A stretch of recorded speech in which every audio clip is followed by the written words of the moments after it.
Meus amados, vamos para a palavra de Deus nesta noite. Vamos ler Atos dos Apóstolos, capítulo 2,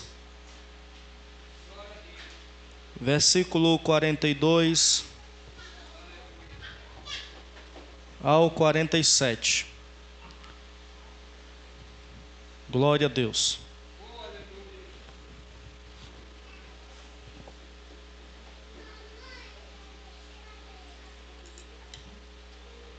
Atos, capítulo 2, versículo 42 ao 47. Será que as apostilas deu para todo mundo? Deu, Valmir, para todo mundo? Muito bem.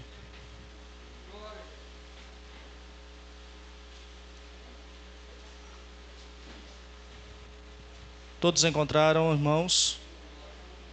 Vamos ficar de pé para nós lermos juntos.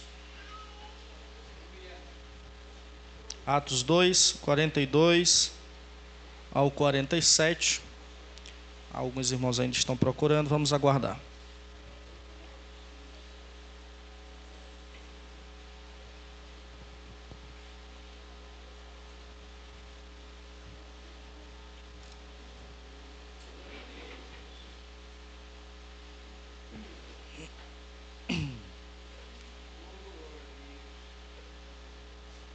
Diz assim, meus irmãos: e perseveravam. Eu vou ler um versículo, os irmãos lerem o seguinte, tá bom? E perseveravam na doutrina dos apóstolos, e na comunhão, e no partir do pão, e nas orações.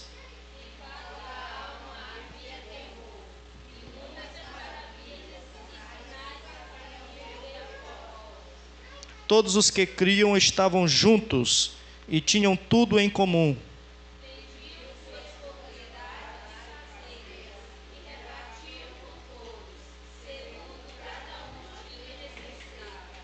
E perseverando unânimes todos os dias no templo, e partindo o pão em casa, comiam juntos com alegria e singeleza de coração, louvando a Deus e caindo na graça de todo o povo. E todos os dias acrescentava o Senhor à igreja aqueles que haviam de salvar. Glória a Deus. Feche os seus olhos, vamos fazer uma oração. Bendito e maravilhoso Deus, nós estamos gratos ao Senhor por estarmos na Tua casa reunidos. Nós estamos gratos a Ti porque o Senhor nos conduziu até este lugar, Senhor. Porque o Senhor nos tem dado a Tua palavra e tem nos sustentado em Tua presença. Nós Te agradecemos, ó Pai, pelo dia de vida, de vitórias que o Senhor tem dado a cada um dos Teus servos.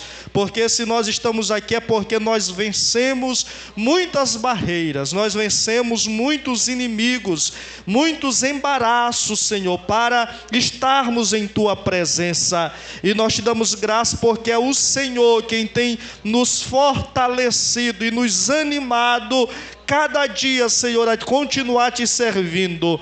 Que o Senhor nesta noite nos agracie com a Tua palavra, nos exorte, Senhor, nos anime, nos corrija.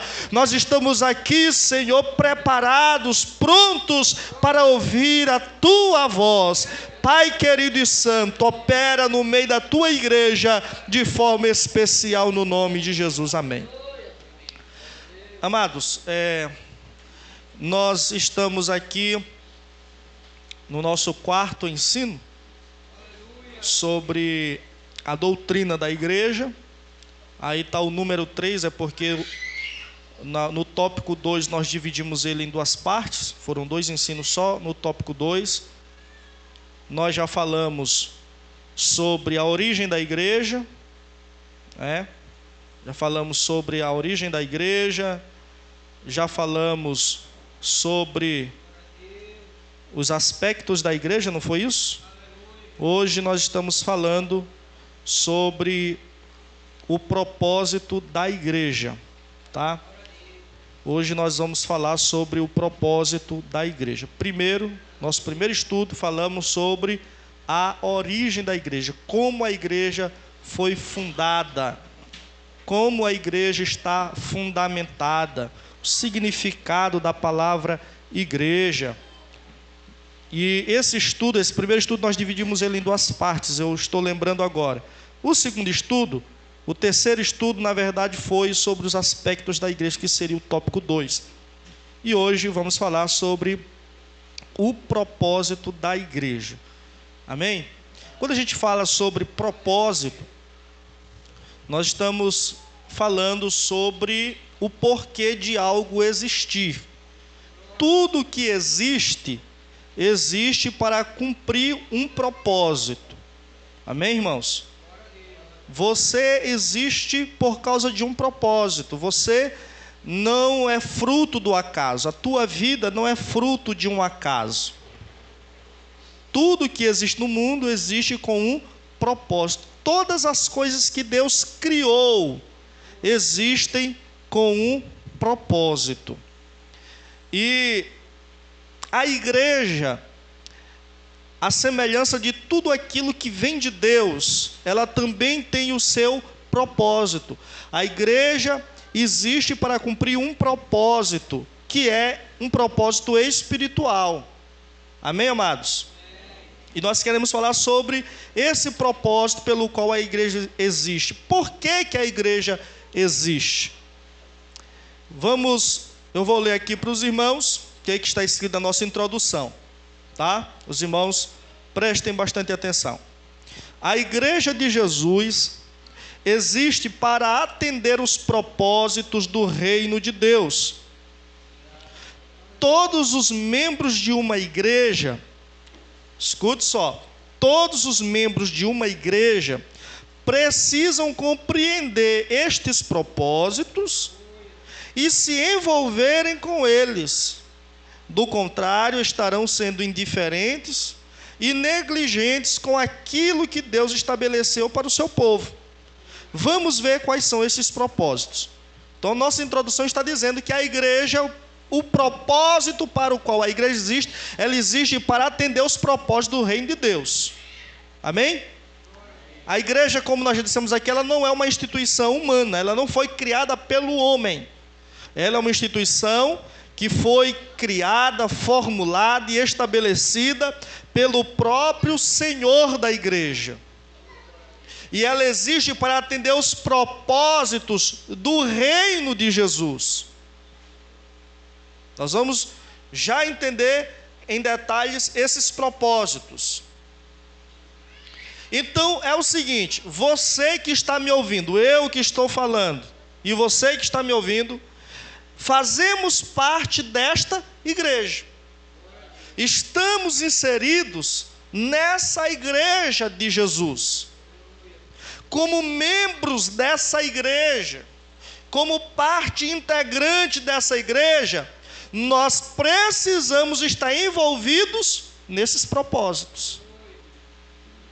Se não estivermos envolvidos com esses propósitos, não estamos sendo igreja, porque a igreja existe para uma finalidade, e se eu como igreja não cumpro essa finalidade, logo eu não estou sendo igreja, eu não estou de fato incorporando em mim aquilo que Deus estabeleceu para mim realizar como igreja. Amém, amados? Quais são os propósitos para os quais Deus criou ou fundou a igreja? Diga comigo: reunir os salvos. A igreja, o primeiro propósito para o qual Deus criou a igreja é que a igreja serve para reunir os salvos. Reunir os salvos.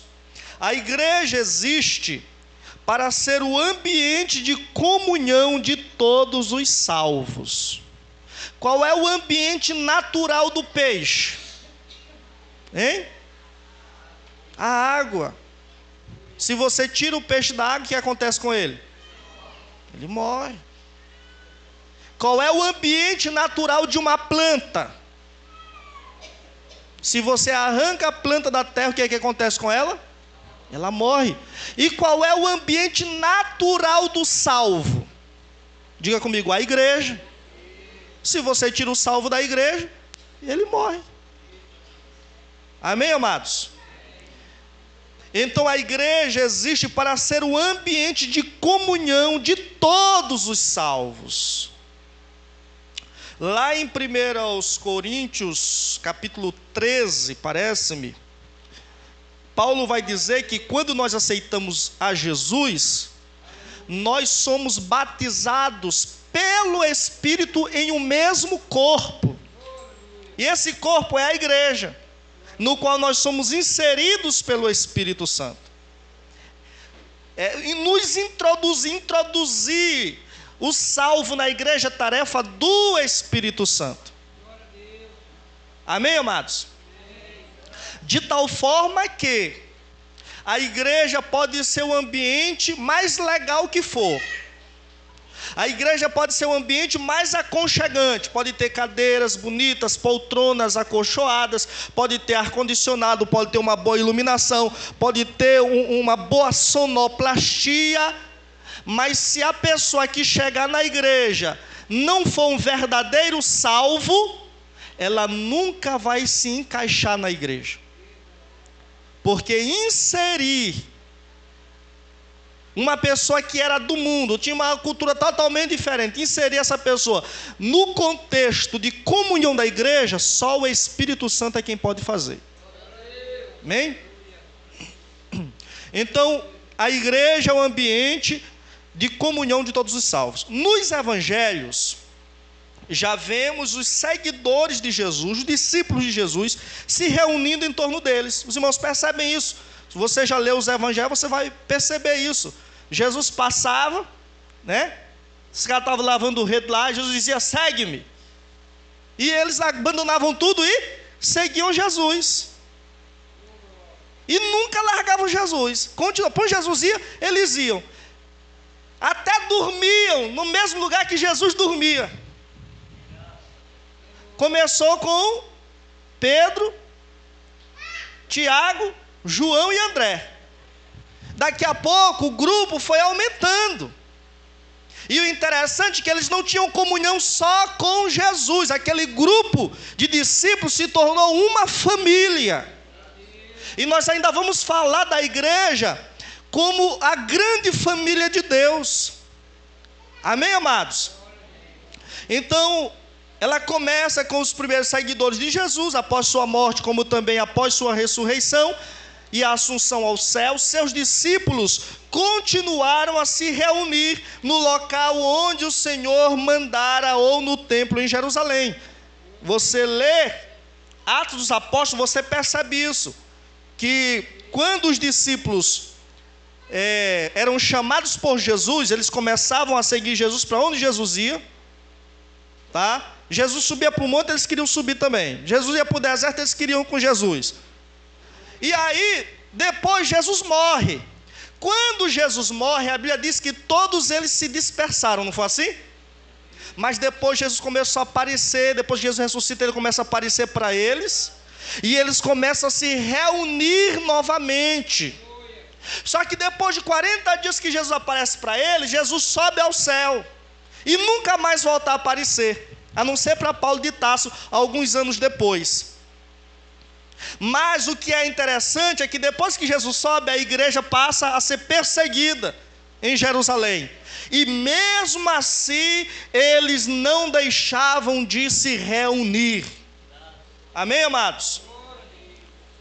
Após sua morte, como também após a sua ressurreição e ascensão aos céus, seus discípulos continuaram a se reunir no local onde o Senhor mandara, ou no templo em Jerusalém.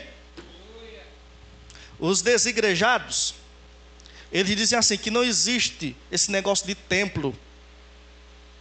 Uma vez nós tivemos uma luta, eu e a irmã Cássia e o irmão Samuel, tivemos uma luta com uma pessoa que era para estar congregando conosco, mas foi enveredada por um falso vento de doutrina. E o que disseram para ela? Que esse negócio de templo é invenção humana. Irmãos, todo crente sabe que Deus não habita aqui. Todo crente sabe disso. Todo crente sabe. Mas, quando nós olhamos para os apóstolos, nós vemos os discípulos indo para o templo. Eles só pararam de se reunir no templo quando eles começaram a ser perseguidos. Aí eles começaram a se reunir de casa em casa. E quando a perseguição foi para a casa deles, eles continuaram congregando da mesma forma. Onde? Nos cemitérios.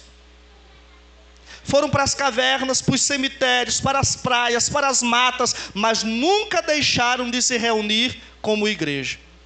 Nunca pararam de congregar, porque aquela primeira igreja entendia que estar reunida era essencial para a caminhada cristã.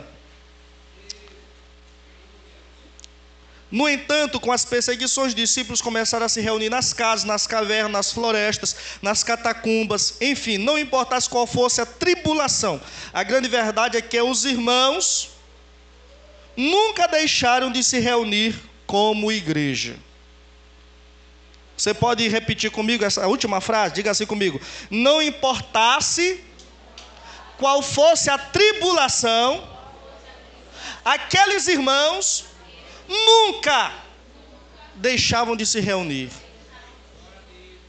Há irmãos que não compreendem isso. Há irmãos que deixam de congregar porque está passando uma prova em casa. Não, irmão, não estou congregando esse tempo porque eu estou com uma prova lá em casa. Irmão, isso não é justificativa diante de Deus para você não congregar. Vai ver em que condições os irmãos da antiguidade congregavam. Hoje não tem ninguém querendo cortar nossa cabeça.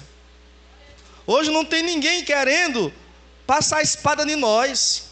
Hoje não tem ninguém nos prendendo, nos proibindo, não. Mas aqueles irmãos da antiguidade, eles eram caçados como se caça bicho. E quando eram encontrados, eles eram arrastados em praça pública, suas cabeças eram cortadas, seus corpos eram tocados fogo, mas mesmo assim isso não era motivo para eles pararem de congregar.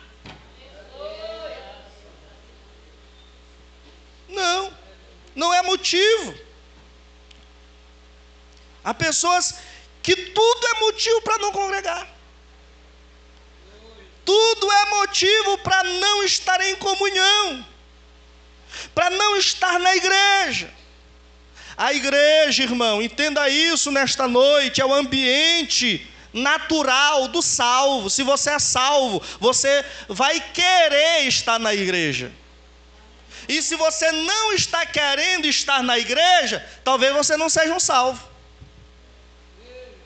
Porque assim como o peixe procura água, o salvo procura a igreja. Amém, amados? Porque é na igreja que nós somos fortalecidos pelo Senhor. É na igreja que nós aprendemos a conviver com as pessoas. Sabe por que tem gente que não gosta da igreja? Porque ele não quer aprender a conviver. São pessoas que muitas vezes vêm do mundo e não querem abandonar suas manias. Não querem abandonar os seus problemas, porque já está acostumado naquela vida. E na igreja a gente é ensinado, a gente é exortado, a gente é confrontado. E o irmão não quer isso, então ele não vem à igreja. Mas você não. Diga para o seu irmão do seu lado, diga: você não. Você é um salvo em Jesus. Jesus te chamou, te comprou, te resgatou e te colocou numa igreja. Amém? Hoje é crescente o número de pessoas que se intitulam cristãs, mas preferem viver a vida cristã em solidão, pois rejeitam a comunhão com uma igreja local. Muitos desses irmãos se decepcionaram por encontrar defeitos na igreja. Que surpresa, né? Encontraram defeitos na igreja e por isso não congregaram mais. Sabe quem pode falar contra os defeitos da igreja? Jesus, que é perfeito.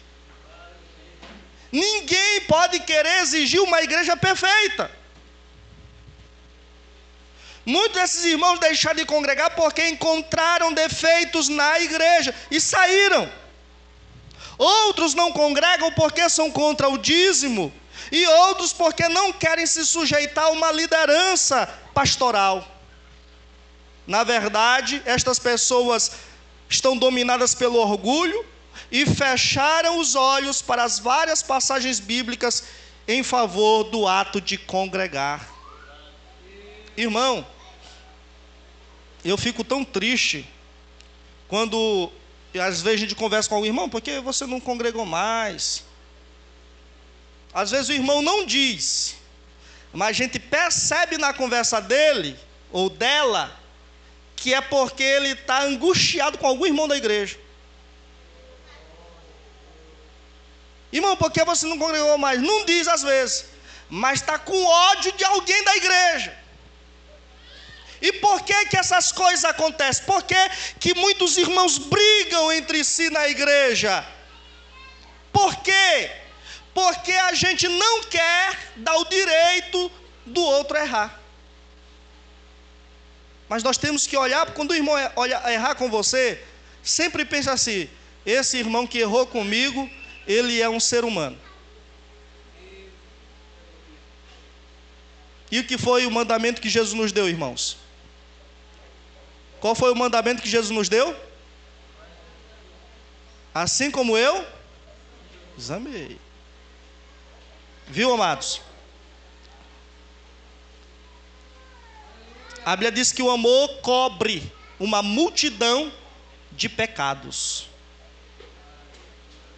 Quando nós amamos, a gente aprende a conviver. E para estar na igreja, a gente é obrigado a desenvolver o amor. Porque o amor cristão não é um sentimento. O amor cristão não é uma paixão que brota no coração. O amor cristão é uma ação que a gente decide fazer. Eu decido amar a irmã Ecleane, mesmo eu sabendo os defeitos dela. Só que o crente, ele tem algo que a pessoa do mundo não tem. Pelo menos era para ter. O que é que o crente tem que o ímpio não tem? É o que, irmão? O Espírito Santo. O Espírito de Deus. E a Bíblia diz que o amor de Deus foi derramado no coração do crente salvo, pelo Espírito Santo que lhe foi dado. Quando a gente tem o amor de Deus, a gente perdoa. Quando a gente tem o amor de Deus, a gente não briga. Quando a gente tem o amor de Deus, a gente não fica se puxando, se esticando. Quando a gente tem o amor de Deus, a gente releva muitas vezes. Às vezes o irmão está errado, mas a gente, não, irmão, tudo bem, para não brigar, para não fazer escândalo. Quando a gente tem o amor de Deus, a gente pede perdão. Porque nós estamos na igreja, irmão. E a igreja é para ser esse lugar de comunhão. Se a igreja não for esse lugar de comunhão para nós, então ela perdeu todo o sentido. Se os irmãos da igreja ficarem brigando uns com os outros, não tem sentido estar na igreja. Não tem sentido a igreja existir. A igreja existe para que nós tenhamos comunhão. E o que é que eu devo fazer quando não está havendo comunhão? Eu devo orar a Deus para que Ele me ajude a perdoar e a amar o meu irmão. A Bíblia fala o tempo todo, do Antigo ao Novo Testamento, sobre o ato de estar em comunhão, sobre o hábito de estar congregado, sobre o hábito de estar reunido. Salmo 133, como é bom e como é suave que os irmãos vivam em união. Salmo 122, verso 1, alegrei-me quando me disseram, vamos à casa do Senhor. Sabe por que o salmista se alegrava quando ele ia à casa do Senhor?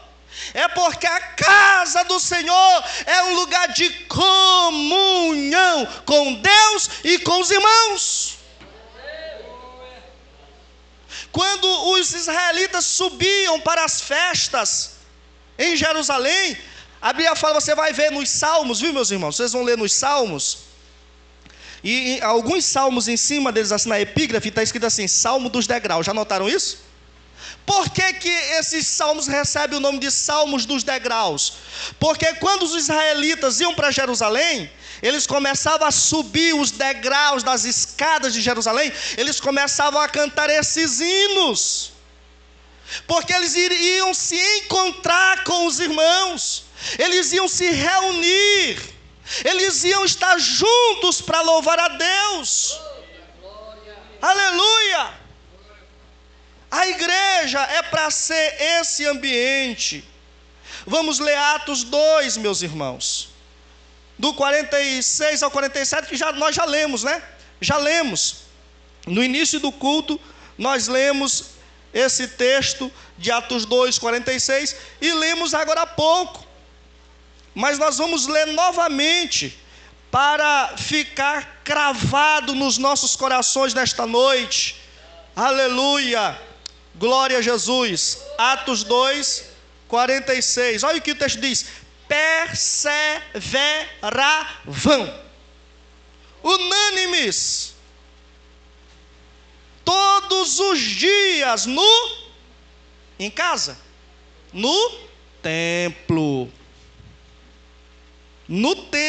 todos os dias, e partindo o pão em casa, comiam juntos com alegria e singeleza de coração.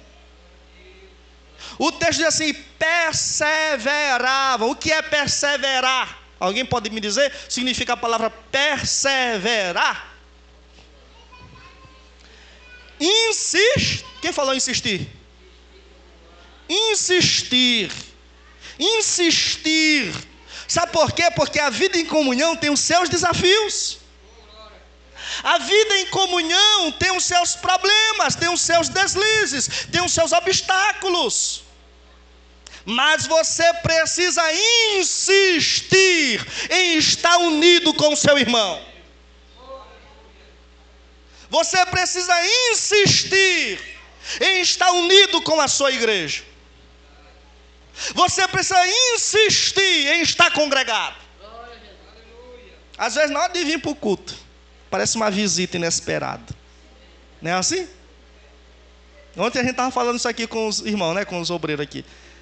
Na hora de vir para o culto, está te arrumando, aí aparece uma pessoa. Ei, eu vim te visitar para nós tomar um café. Tem irmão que não vem porque chegou a visita. Quando você deixa de vir para o culto porque chegou uma visita na sua casa, você está dizendo que aquela visita é mais importante do que Deus. Você está dizendo que aquela visita tem mais prioridade para você do que cultuar a Deus. Então o que você tem que dizer? Ô fulano, eu agradeço pela sua visita, mas eu estou indo para o culto agora, tu não quer ir comigo? Às vezes na hora de congregar, surge um problema, surge uma dificuldade, mas a gente precisa perseverar. A gente precisa insistir na comunhão com a igreja. Às vezes dentro da igreja acontecem os problemas, né? E os problemas, onde tem gente tem problema. Eu costumo dizer isso. E os irmãos têm que amadurecer isso no coração de vocês. Onde tem gente tem problema. E o que a gente precisa fazer? Se esconder das pessoas porque as pessoas têm problema? Excluir as pessoas da nossa vida porque as pessoas têm problema? Não. Precisamos aprender a conviver com os problemas das pessoas. Então o que nós precisamos fazer? Insistir. Se eu fosse olhar para os problemas, eu não estaria mais aqui. Vocês sabem disso. Se o irmão Fabrício fosse olhar para os problemas dos irmãos, eu era o primeirinho que não estava aqui.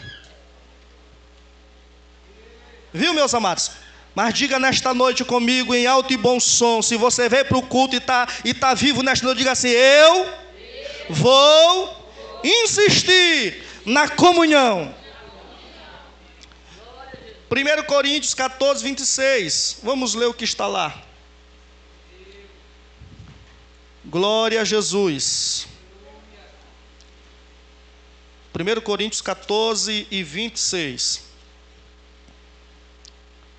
Veja o que diz aqui, ó. Que fareis, pois, irmãos, quando vos ajuntais? Aqui Paulo está falando de um culto. Então não existe esse negócio de igreja, eu em casa, tu em casa, e todo mundo na sua casa assistindo a R. Soares. Não existe igreja assim, isso não é igreja. Só existe igreja quando os crentes se ajuntam. Que fareis, pois, irmãos, quando vos ajuntais, cada um de vós tem fofoca. Cada um de vós tem contenda. Cada um de vós tem briga. Não. Cada um de vós tem salmo, tem doutrina, tem revelação, tem língua, tem interpretação. Faça-se tudo para edificação. O que Deus espera quando os crentes se reúnem é que a glória dele se manifeste, é que os dons se manifestem, é que a palavra seja pregada. É isso que Deus espera quando os crentes se reúnem para adorar a Deus. Então a igreja é e deve ser esse lugar de comunhão. Hebreus capítulo 10, vamos ler Hebreus 10. Nós encerramos este tópico. Glória a Jesus. Hebreus 10, verso 24 e 25. Alguém encontrou? Pode ler, amor. Consideremos-nos. Você está considerando seu irmão? Será que nós estamos nos considerando uns aos outros? Será que eu considero o irmão Samuel como meu irmão? Continua.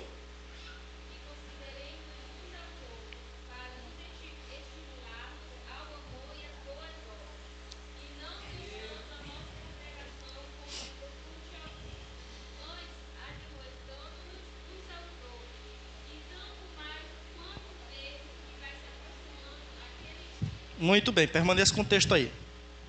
Veja o que o texto diz. E consideremo-nos uns aos outros para nos estimularmos ao amor fraternal, é isso? E às boas obras. Nós temos que estimular os nossos irmãos a amar uns aos outros, a praticarem boas obras. E o que o texto mais diz? E não deixando a nossa congregação, como é costume de alguns. Você não pode ser contado entre esses alguns. Você quer ser contado entre aqueles que por rebeldia saíram da igreja? Ou você quer ser contado entre aqueles que ficaram na igreja e transformaram a igreja?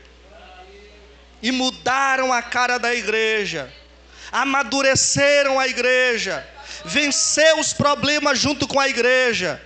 Você tem que ser contado entre esses. Aleluia! A nossa igreja ainda é muito nova, meus irmãos. E quando a gente é muito novo, a gente ainda tem as imaturidades da meninice, não é assim? Mas com o tempo a gente vai amadurecendo. A nossa igreja ainda vai amadurecer muito. Muitos problemas serão vencidos, mas os problemas só são vencidos por aqueles que permanecem. Deus não conta com aqueles que saem. O apóstolo João disse assim: aqueles que saíram de nós é porque não eram dos nossos. Aqueles que saem é porque não são verdadeiros, não estão dispostos a sofrer por Jesus. Você tem que ser do grupo daqueles que permanecem. Não deixem a vossa congregação, como é costume de alguns, como fazem alguns, quanto mais vocês percebem que o dia do Senhor está se aproximando.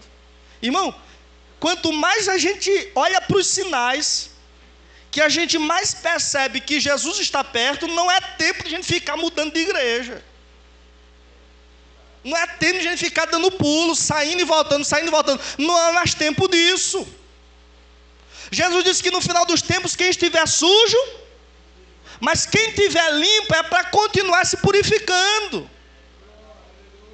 Então não é tempo de nós brincarmos, de estarmos em comunhão. Não é tempo de nós levarmos a comunhão com a nossa igreja na brincadeira. Não é tempo de nós levarmos a comunhão com os nossos irmãos na bancarrota. Nós temos que levar a sério a nossa comunhão. Porque o apóstolo João disse assim: como vocês podem dizer que amam a Deus, que vocês não veem, se vocês não estão dispostos a amar vossos irmãos, que vocês estão vendo? Como que eu vou ser salvo se eu não tenho comunhão com a minha igreja? Temos que buscar seriedade na comunhão com a nossa igreja. Temos que levar a sério a comunhão com a nossa igreja. Não é tempo de brincar, de fazer parte de uma igreja, de ser membro de uma igreja. Temos que levar a sério ser membro de uma igreja. Temos que nos comprometer com os propósitos da nossa igreja.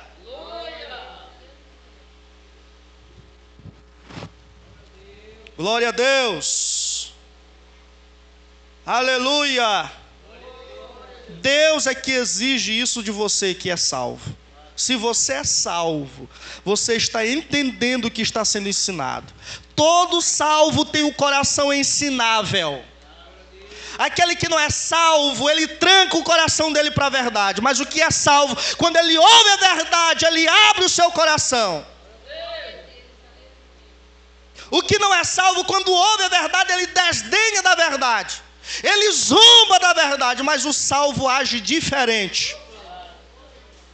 O salvo se humilha diante da verdade. O salvo se corrige diante da verdade. O salvo, quando ouve a verdade, ele é liberto pela verdade. Ele é transformado pela verdade. Ele deixa a verdade mudar o caráter dele, a vida dele. Aleluia! A igreja existe para ser o local onde os salvos se reúnem. A igreja existe para isso. Primeiro propósito da igreja: reunir os salvos. Se os salvos não estão se reunindo, então perdeu o sentido da existência da igreja. Se os salvos não querem mais se misturar, porque tem gente que diz que é salvo e diz assim: sou salvo, mas eu não me misturo. Sou salvo, mas não me envolvo. Alguma coisa tem de errado com essa salvação. Porque quando eu me converti, até hoje é assim. Quando eu me converti, eu queria estar no meio dos crentes. Eu queria estar no meio dos irmãos que oravam. Eu queria me envolver com a igreja. Eu queria conhecer as coisas da igreja. Eu queria saber como pregava, como cantava, como participava de um vocal. Eu queria me envolver com a minha igreja. Porque é o Espírito de Deus que faz isso na vida do crente. Agora tem irmãos que ele tem mais comunhão com o ímpio, com o mundano, do que com a sua igreja. Alguma coisa tem de errado na salvação desse irmão. Talvez ele não seja um salvo. Aleluia! Há crentes que se juntam com o ímpio para falar mal da igreja, para falar mal do irmão da igreja. Algo de errado ou de demoníaco, eu arrisco até dizer, de demoníaco pode ter com esse irmão. Porque quem é inimigo da igreja é o diabo. Quem se opõe à igreja é Satanás. Não faça isso. Não seja um instrumento do inimigo para macular a imagem da sua igreja. A igreja existe para reunir os salvos. Se você não se envolve com a igreja, se você não se mistura com os irmãos, se você tem dificuldade de fazer amizade com os irmãos da igreja, procure orar para Jesus libertar você. Senhor, eu tenho uma barreira no meu coração. Seja claro com Deus. Ontem nós falamos aqui sobre oração, o irmão nos ensinava sobre a importância de você ser sincero com Deus. Chegue dentro de Deus mesmo e diga: Senhor, eu estou aqui me humilhando porque eu sou um cabra ruim mesmo. Meu coração é duro, eu sou turrento, mas eu quero ser mole. Eu quero que o Senhor amoleça o meu coração. Eu quero que o Senhor me liberte disso, desse mau sentimento. Eu quero me unir com os meus irmãos. Eu quero amar o meu irmão. Eu quero amar a minha igreja. É isso, meus irmãos, nós precisamos fazer. Precisamos orar para Deus nos libertar dos nossos pecados. Não se unir com os irmãos é pecado. É pecado de orgulho. Não tem que pecado que Deus mais odeia do que o orgulho. A Bíblia diz que o orgulhoso se torna inimigo de Deus. Diz que Deus resiste ao orgulhoso, mas Ele dá graça para aqueles que se humilham. Amém ou não amém? Parece que os irmãos assim estão com medo de glorificar hoje. Não é errado, irmão. Pode glorificar, solte a voz, levante a sua mão, glorifique a Deus. É Jesus que está falando. A igreja existe para reunir os salvos. E em segundo lugar, ela existe para glorificar a Deus. A igreja existe para glorificar a Deus. Diga assim comigo, diga: Deus me chamou para glorificar o seu nome. Outra grande verdade é que a igreja existe para glorificar a Deus. Isto vai muito além, escuta isso aqui é importante. Isso vai muito além do que exaltá-lo com palavras bonitas. Irmão, glorificar a Deus vai muito além de dizer glória a Deus, aleluia, Deus tu é lindo, Deus tu é maravilhoso. Vai muito além disso. Glorificar a Deus vai muito além de exaltar a Deus com palavras bonitas. Na verdade, Deus deve ser glorificado não só pelo crente. Ele não deve ser glorificado não só pelas nossas palavras, mas Ele deve ser glorificado também no crente. Irmão, não entendi. O que o senhor está querendo dizer? Você não deve glorificar a Deus só com as tuas palavras, só com a tua boca. Como Jesus disse: olha, este povo me glorifica, me honra com os lábios, mas o coração dele está longe de mim. Então, abrir a boca e dizer glória a Deus é muito fácil. Isso é muito fácil. Qualquer um faz isso, só os mudos que não. Mas qualquer um que fala pode dizer glória a Deus. Até o diabo, já vi vários demônios por aí. Aí o pessoal vai expulsar demônio, o demônio começa até a falar em línguas estranhas, o demônio fala. Eles estão glorificando a Deus dentro da igreja, a gente está jurando que é Deus. Lá no Templo Central aconteceu isso. O cara manifestou um demônio lá e estava glorificando a Deus, o diabo. O pastor estendeu a mão, o diabo manifestou. Até o diabo glorifica a Deus com a boca. Até o diabo faz isso. Só que Deus não precisa ser glorificado só através das nossas palavras. Ele precisa ser glorificado em nós, na nossa vida, através de nós. E aqui é que está a maior dificuldade de muitos de nós. Vamos ler o que está em 2 Tessalonicenses. Vamos ler essa passagem. Alguém encontrou? Versículo 1, 11 ao 12. Pode ler.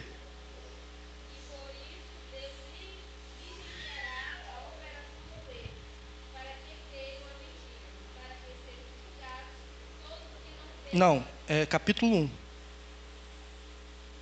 2 Tessalonicenses, capítulo 1, versículo 11 ao 12.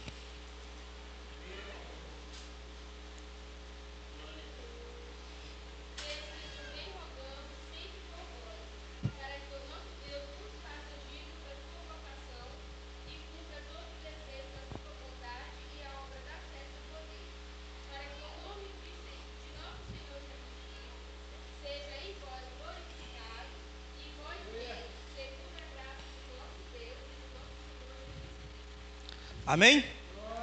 Para que o nome de nosso Senhor seja em vós glorificado. Vamos fazer uma outra análise aqui. Não precisa você falar para mim. Faça uma outra análise. Olhe para a sua vida, para aquilo que você faz, para aquilo que você fala, para a maneira como você age diante das situações, dos problemas, dos sofrimentos, diante das barreiras, das dificuldades que a vida te impõe. Olha para a maneira como você age diante dessas coisas, a maneira como você fala, como você se comporta, e veja se de alguma forma Deus tem sido glorificado em você nesses momentos. Vejamos, portanto, segundo as Escrituras, de que forma a igreja cumpre este importante ministério. Aí, o segundo ministério da igreja, o segundo propósito da igreja é glorificar a Deus. Mas nós já dissemos que essa glorificação não é só através das palavras, é através da nossa vida. Amém?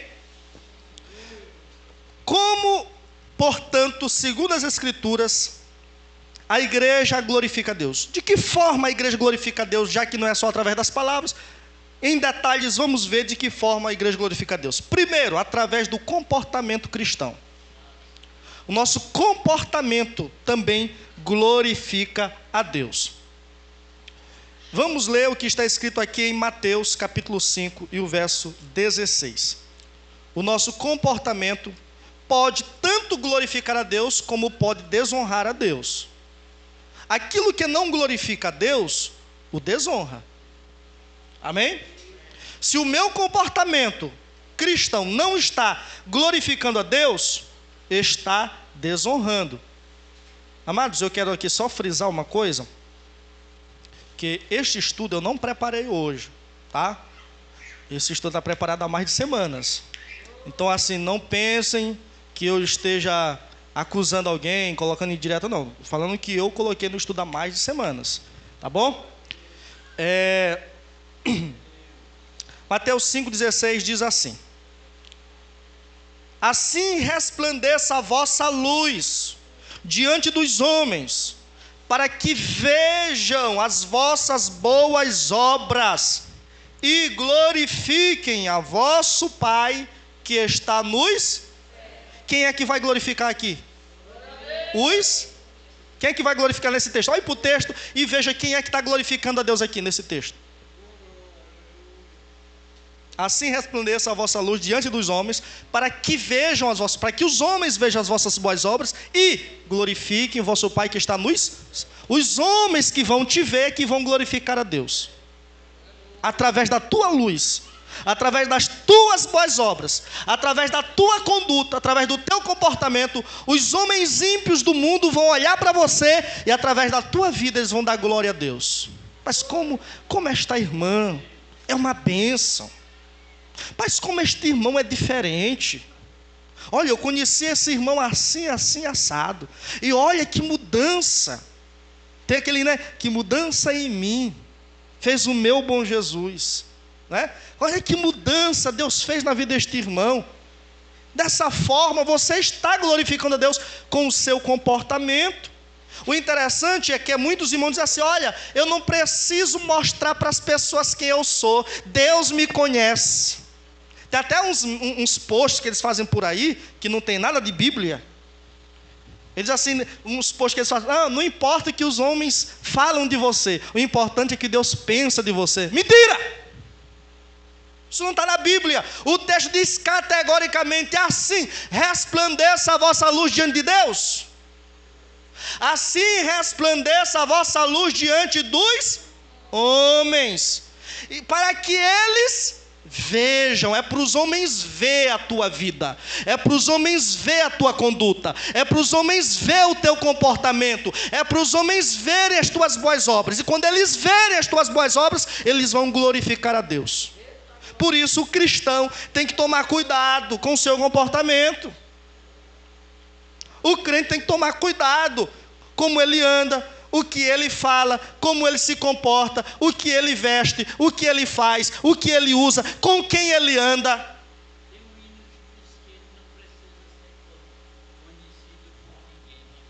É verdade. Então, meus amados, Mateus 5,16: assim resplandeça a vossa luz. Sabe que a nossa luz está resplandecendo? Ou ela está minguando já, está fraquinho, já é só a fumaça saindo da vela? Não, irmão, Deus nos chamou para resplandecer. Para resplandecer, Deus nos chamou para brilhar.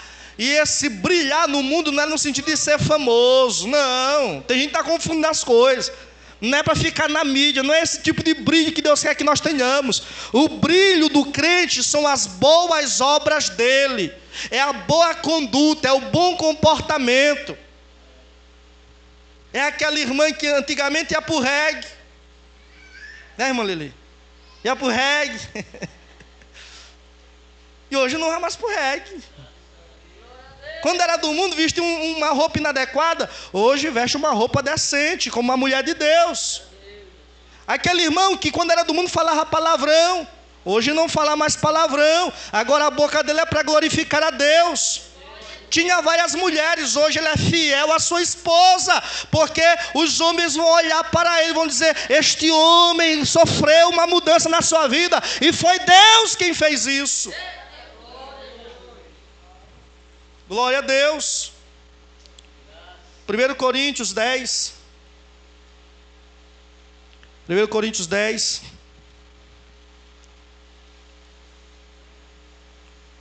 31.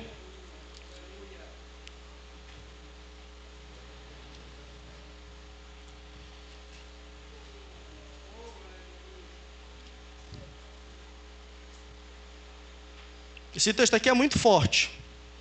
Eu quero que os irmãos abram a Bíblia. Nós estamos em um culto de ensino. Abra a sua Bíblia. Glória a Deus. É importante que os irmãos abram a Bíblia porque eu estou ensinando a palavra de Deus. Você só ouvir a minha palavra não vai fazer efeito nenhum na sua vida. Agora, quando você lê a Bíblia, é a Bíblia que vai transformar a sua vida, que vai gerar alguma mudança em você. É a palavra de Deus.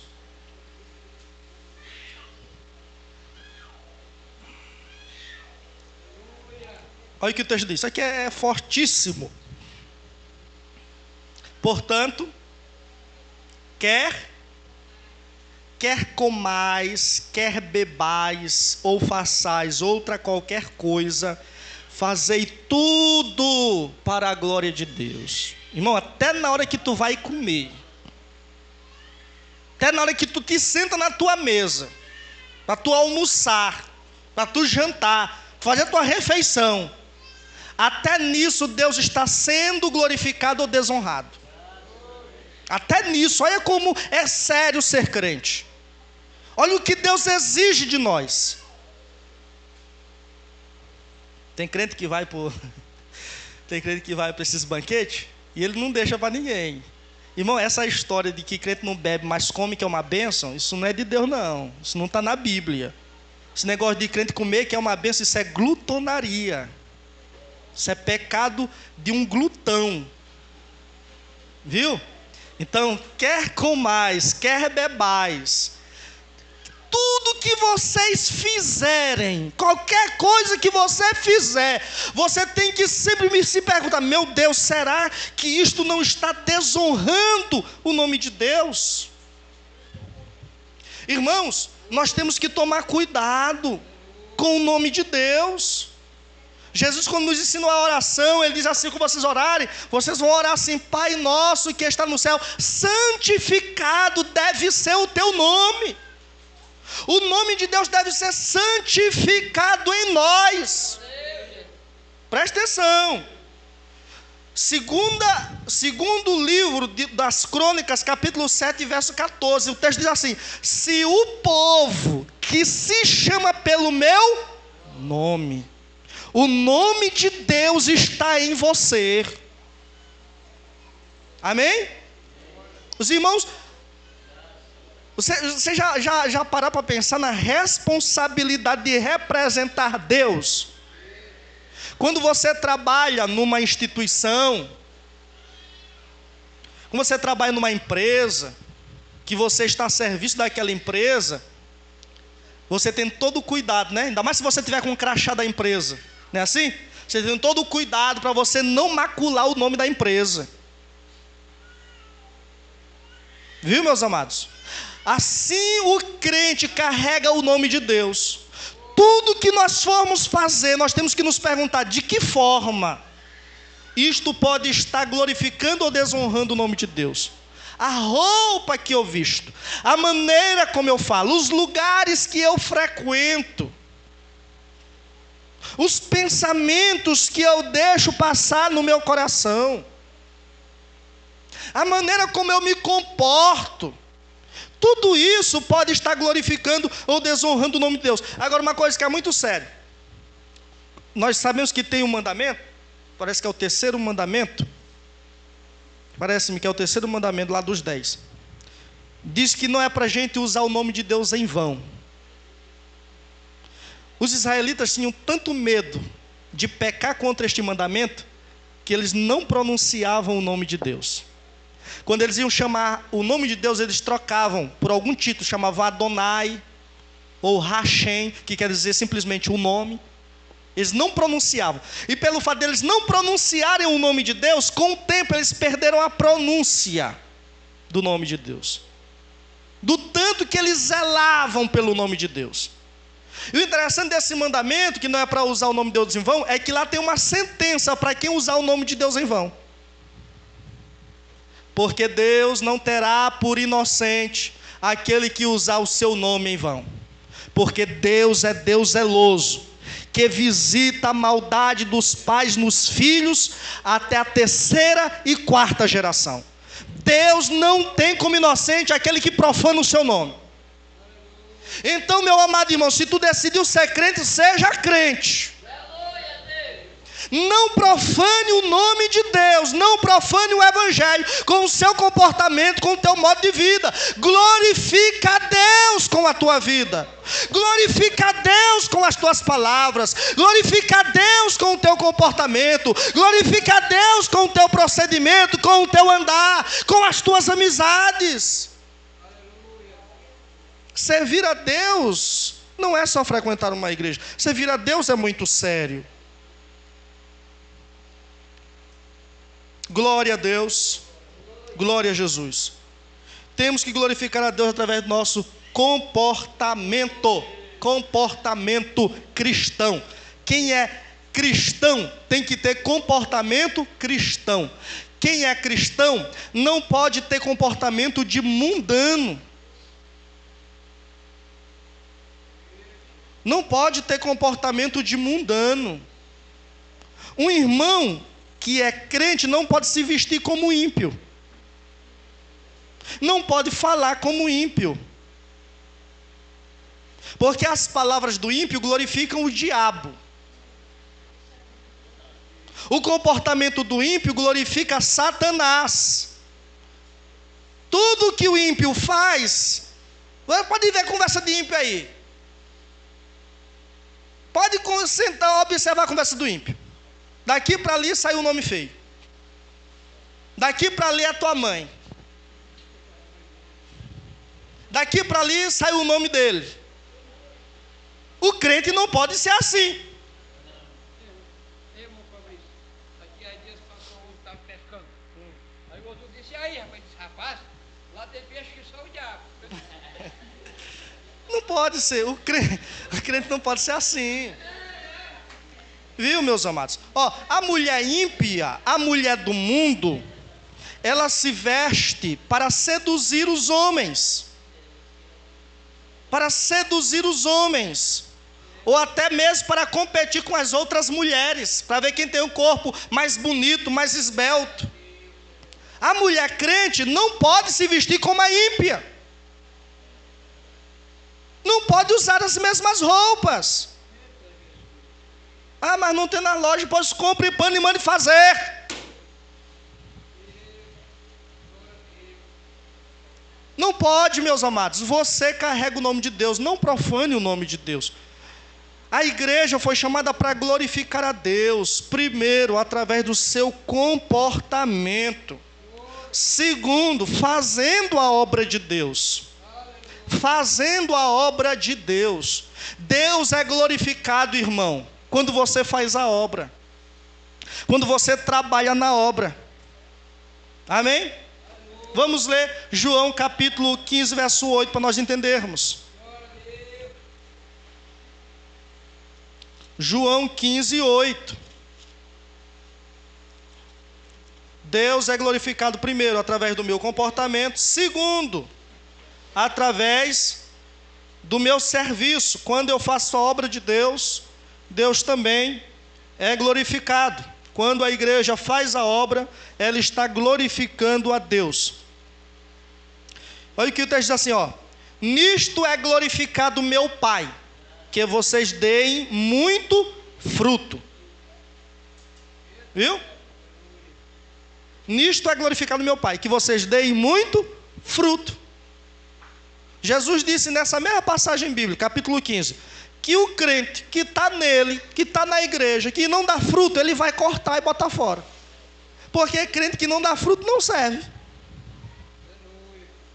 Então nós fomos chamados para fazermos a obra de Deus, e quando nós obedecemos o chamado de Deus para fazer a sua obra, Deus é glorificado. Nisto o Pai, nisto sou glorificado, que deis muitos frutos.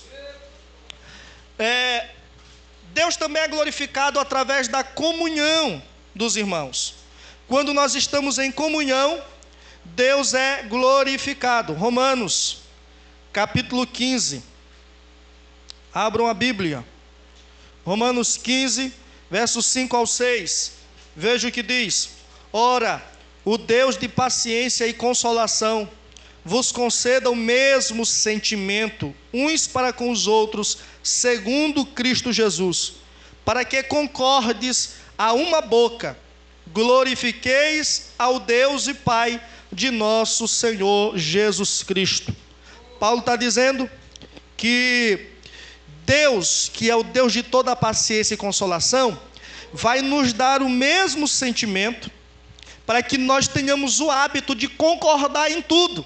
E quando nós chegarmos nesse nível de concordar com as coisas uns com os outros, Deus será glorificado. Amém? Então, quando nós temos comunhão, Deus é glorificado. Deus também é glorificado quando a igreja se santifica. Deus também é glorificado quando a igreja se santifica. Vamos ler 1 Coríntios 6, versículo 18 ao 20. Veja o que está escrito aqui: fujam da prostituição. Todo pecado que o homem comete é fora do corpo, mas o que se prostitui peca contra o seu próprio corpo. Ou não sabeis que o nosso corpo é o templo do Espírito Santo, que habita em vós, proveniente de Deus? Qual foi o versículo que eu disse? 18 ao 20, né? Proveniente de Deus, e que não sois de vós mesmos, porque fostes comprados por bom preço. Glorificai, pois, a Deus no vosso corpo e no vosso espírito, os quais pertencem a Deus. Quando você se santifica, irmão, quando você se separa para Deus, quando você decide em seu coração não viver em pecado, quando você decide em seu coração abandonar os seus pecados e viver uma vida de santificação e de consagração a Deus, a Bíblia diz que o nome do Senhor é glorificado nisso. A Bíblia diz que Deus é glorificado no nosso corpo quando a gente se abstém dos pecados morais. Amém? Então não pense, eu vou só dar glória a Deus na igreja. Só dar glória a Deus, vestir uma roupa de irmã, né? Dar glória a Deus, vestir uma roupa de irmão e pronto. Não. Deus não vai nem receber essa glória. Primeiro você tem que viver uma vida de santificação. Uma vida de santificação.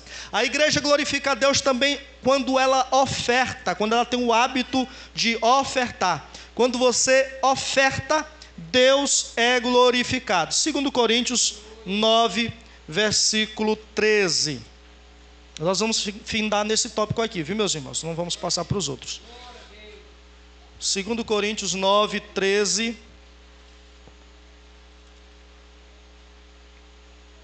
Diz assim: visto como na prova desta administração glorificam a Deus pela submissão que confessais quanto ao Evangelho de Cristo, e pela liberalidade dos vossos dons, para com eles e para com todos.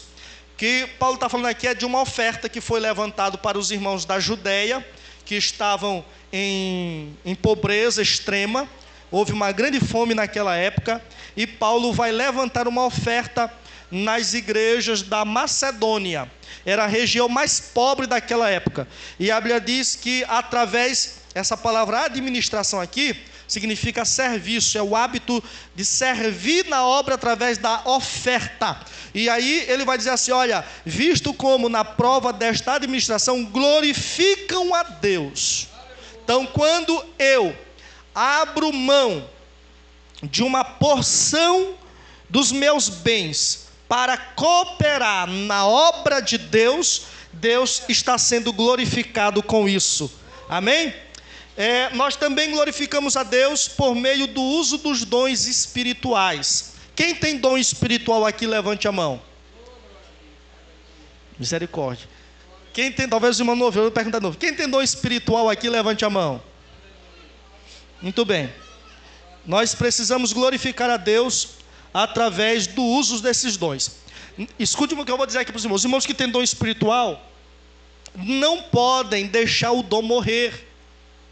Não podem, porque o dom, a vida espiritual do crente é como o fogo de uma lamparina. Eu já disse isso aqui.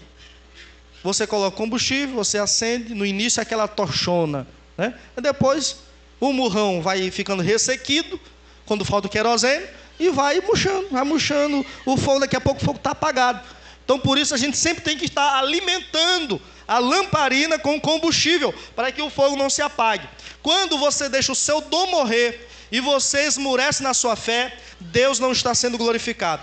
Agora, quando você usa os seus dons, o nome do Senhor é glorificado através dos dons que Ele está te usando. O texto aqui é 1 Pedro,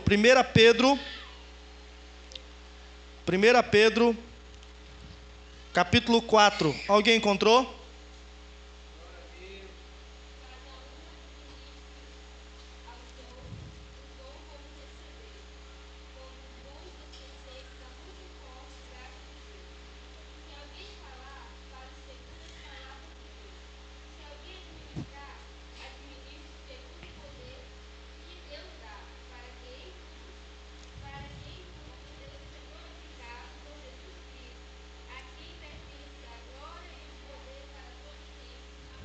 Muito bem. Os irmãos ouviram com atenção a leitura? Então, o texto está dizendo que quando nós usamos corretamente os dons espirituais, Deus é glorificado. Eu vou ler novamente aqui, para que todos ouçam. Cada um administre aos outros o dom como recebeu. Primeiro, o dom não é nosso. Deus nos deu o dom para nós usarmos ele em favor dos outros. Amém? Cada um administre aos outros o dom como recebeu, como bons despenseiros da multiforme graça de Deus.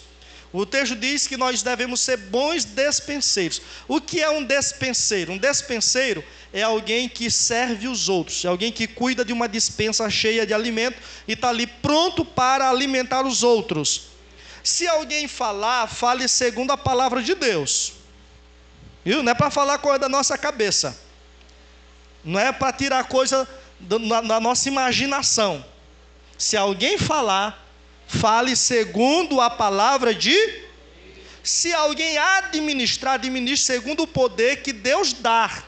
Ou seja, por exemplo, eu sou o dirigente desta igreja, por exemplo. Eu não posso usar o meu próprio poder para obrigar os irmãos a fazer alguma coisa. Eu tenho que usar as ferramentas que Deus me dá. Quando eu quero convencer um irmão sobre algo que ele não deve fazer, ou que ele deve fazer, eu devo usar a palavra de, irmão, você deve fazer isso. Não é porque eu estou mandando, eu que estou te mandando, não. Porque a palavra de Deus diz isso, isso, isso, isso. Então, quem administra na obra de Deus, deve administrar segundo o que Deus dá para ele, e não segundo o que ele inventou da sua própria cabeça. Tá? Para que em tudo Deus seja glorificado por Jesus Cristo, a quem pertence glória e o poder para todos sempre. Amém. Então, você que tem dom de profecia, você que tem dom de revelação, você que é um pregador, você que é uma pregadora, você que canta, você que é usado na obra de Deus. Use o seu dom não para a sua própria glória. Use o seu dom não para ganhar status. Não para dizer que tu é o cara, que tu é a cara, que tu é a coroa, não. Use o seu dom para a glória de Deus. Amém? Quando não tem forma melhor de você glorificar Deus através dos seus dons do que através da humildade. Você usar o seu dom com humildade, dependendo de Deus, Deus vai ser glorificado. Amém? Agora imagine uma igreja que não sabe usar os dons. Imagine uma igreja como a igreja de Corinto. A igreja de Corinto era uma igreja que tinha assim de dom. Paulo lista lá 9 dons, né? 9 dons do Espírito lá, cheia de dom. Mas quando a igreja se reunia era uma algazarra. Porque eles não sabiam usar os dons. Então o que glorifica a Deus não é a quantidade de dom, mas é a forma como nós usamos o dom. Na igreja de Corinto, os irmãos que falavam em línguas estranhas queriam ser mais espirituais do que os outros. E aí quando chegava a hora do culto, eles começavam a falar em línguas estranhas disparado. Se tinha alguém pregando, ninguém escutava o que o fulano estava pregando ou ensinando, porque o irmão falador de língua não parava de falar. Se levantava um profeta, tinha vários profetas, o outro se levantava na mesma hora do outro. Aí daqui a pouco tinha 4 profetas falando ao mesmo tempo, ninguém entendia nada. Aí Paulo vai dizer, olha, quando falar um profeta, o outro se cale, porque Deus não é Deus de confusão. Amém? Então, quando você pode ter 1000 dons, mas se você não souber usar esse dom está servindo de escândalo para o nome de Deus e não de glorificação. Imagine que eu estou pregando aqui, aí entra um ímpio aí, fica sentado ali, e ele está observando o culto, porque o ímpio observa. Não tem bicho mais observador do que o ímpio. O ímpio observa. Aí o irmão Fabrício está pregando aqui, aí de repente os irmãos tudinho começa a se levanta aí, e tem gente que começa a jogar a cadeira no chão, outro sapateia, outro carrega o púlpito na costa, um coloca a mão na cabeça do outro. Aí eu fico falando aqui, ninguém me escuta. O que o ímpio vai sair dizendo? Essa igreja é uma igreja de doido. Não é isso que ele vai dizer? É. Porque na igreja tem que ter o quê? Ordem e... Então, quando você usa o seu dom com humildade, no tempo certo, na hora certa, Deus é glorificado. Deus é glorificado, meus irmãos. Tá? Deus é glorificado. Para você entregar uma profecia para alguém, não precisa tu quebrar o chão. Eu entendo, os irmãos sabem que eu sou pentecostal. Os irmãos sabem que quando Jesus me toma, eu dou lugar para Ele, né? Só que a gente não pode perder a cabeça. Tem gente que perde a cabeça. Eu já vi gente carregar, eu vi um vídeo no YouTube, quando eu falo de carregar o púlpito na costa, eu não estou exagerando não, porque eu vi um vídeo no YouTube, numa igreja, de um cara que ele disse que ele estava tão cheio, que ele desceu lá do púlpito, tinha outro púlpito embaixo assim, ele desceu, agarrou o púlpito e saiu correndo no meio da igreja com o púlpito na costa. Tem irmãos que dão cotovelada no outro.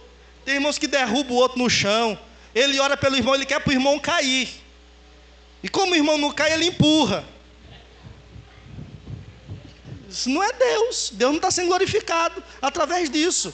Ele está sendo escandalizado através dessas coisas. Agora não tem coisa mais linda do que o irmão chegar com humildade e dizer assim, irmão, Deus me revelou. Não precisa fazer. Se tu está sentindo realmente de Deus, dê lugar. Mas se tu não está sentindo, não invente, não encene. Entrega a tua profecia, conte o teu sonho que tu sonhou. E diga, ó, irmão, eu vi isso. Ó, irmã Leia, eu vi que a senhora vai ganhar uma blusa vermelha amanhã. Não tem coisa mais linda do que isso se cumprir, e depois tu dizer, ó, irmão, a irmã falou e aconteceu. E nem precisou ela me derrubar. Né, irmãos? Então é assim, eu não sou contra os irmãos, porque A gente tem a espontaneidade, cada um tem um jeito, né, na presença de Deus. Tem gente que adora caladinho, tem outros que são mais barulhentos, como eu. Tem outros que gostam de correr, tem outros que gostam de dançar na presença de Deus. E tudo isso é bonito e é maravilhoso. Isso é muito glorioso quando é feito na direção do Espírito de Deus. Agora tem coisas que a gente vê que é carne pura mesmo. E aí não tem para onde correr. Todo mundo sabe quando é carne pura. Tá? Quando é carne pura, ninguém sente, fica aquela coisa xoxa, aquela coisa sem graça, aquela coisa vazia, mecânica, aquela coisa, ninguém dá glória, ninguém chora, ninguém sente. E é assim. Tá? Então a gente tem que fazer as coisas para Deus com a cabeça no lugar. Devemos deixar Deus nos usar, mas devemos ser usados com sabedoria para não escandalizarmos o nome de Deus. Uma vez, eu estou encerrando. Uma vez um irmão que eu conheci, ele é até um bom líder, um bom pregador, mas na hora de entregar a profecia ele não tinha sabedoria. E ele é aqueles cara bruto, grande, um negão com a mão desse tamanho. E aí quando ele ia entregar a profecia para as irmãs, ele pegava a mão das irmãs e largava bolo na mão das irmãs. Pá, pá! Aí uma vez se mudou uma senhora, uma família que não era crente, uma senhora e 2 filhas lá para a frente da igreja. E ele fez amizade com elas e uma vez arrumou de entregar uma profecia para ela. E foi fazer a mesma coisa com a mulher ímpia que ele fazia com as irmãs crentes da igreja. Porque as irmãs crentes da igreja entendem, né? Mas o ímpio não sabe nem o que é isso. Irmão, e ele foi entregar a profecia batendo na mão da mulher. A mulher focou o olho em cima dele assim, ficou com medo e querendo puxar a mão. E o irmão seguro na mão dela, batendo. Eu fiquei com dó da mulher, porque ela apanhou bastante esse dia, irmã Clara. Ela apanhou bastante esse dia. Então não teve sabedoria. Sabe o que aconteceu? Vocês acham que aquela mulher ainda voltou na igreja? Nunca mais voltou na igreja. Até se mudou de lá. E nunca mais deu as caras na igreja. Ela, com certeza foi, como pensando, esse povo aqui é tudo doido. Porque se a gente não tem sabedoria na maneira como Deus nos usa, a gente pode estar desonrando e até escandalizando o nome do Senhor. Para nós encerrar, vamos ler, abra aí rapidamente, 1 Pedro 4, versículo 15 ao 16. Quem está sofrendo aqui, levanta a mão. Quem está passando prova, levante a mão aqui. Deus está sendo glorificado através dessa prova. Amém? Nós vamos só ler esse texto aqui para nós encerrar. Os irmãos já podem até ficar em pé. 1 Pedro 4, 15 e 16. Preste bem atenção, você que está na luta, que está na prova, que está querendo desistir, que está querendo parar, que está dizendo que Deus te abandonou. Olha o que o texto está dizendo aqui. Que nenhum de vós padeça como homicida ou ladrão ou malfeitor, ou como se entremete em negócios alheios, mas se padece como crente, se padece como cristão, não se envergonhe de estar sofrendo, antes glorifique a Deus nesta parte. Se você está sofrendo, irmão, Deus está sendo glorificado através dessa prova. Alguém está olhando para você e está dizendo: eu admiro a fé dessa irmã, eu admiro a fé desse irmão, porque ninguém passa o que ele passa, ninguém passa o que ela passa, mas está feliz e está glorificando a Deus, está servindo a Deus, está sendo fiel ao seu Deus, mesmo na luta. Então a igreja, ela glorifica a Deus quando ela sofre, quando ela é perseguida, quando ela é caluniada, né? Quando o diabo se levanta contra ela. A igreja glorifica a Deus através do sofrimento. Vamos agradecer ao Senhor nesta noite.